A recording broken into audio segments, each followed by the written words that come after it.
High guys, welcome to my mini blog. तर आता संध्याकाळची सुरुवात मस्त चहा घेऊन झाली.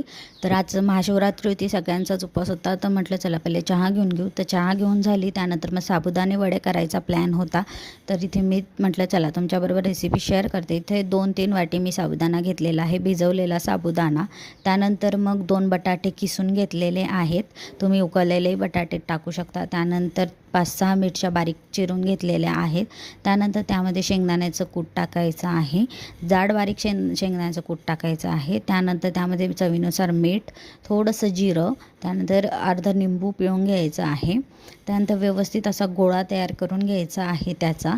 त्यानंतर मी असे त्याचे गोल गोल वडे बनवून घेतलेले आहेत. ते आपल्याला असे दाबून प्रेस करून घ्यायचे आहे, जेणेकरून ते व्यवस्थित चपटे होतील आणि तेलामध्ये तळायला एकदम सोपे जातील. तर इथे लगेच तळायला घेतले. तर इथे बघू शकता तुम्ही, इतके मस्त आपले टम फुगलेले आहेत आणि इतके छान झालेले आहे, कुरकुरीत झालेले आहेत, तुम्ही बघू शकता. तर दह्यासोबत मस्त एन्जॉय करायचा आहे. आणि महाशिवरात्रीच्या तुम्हा सगळ्यांना खूप खूप शुभेच्छा. रेसिपी कशी वाटली कमेंट करून नक्कीच सांगा. आवडली असेल तर सबस्क्राईब करायला विसरू नका.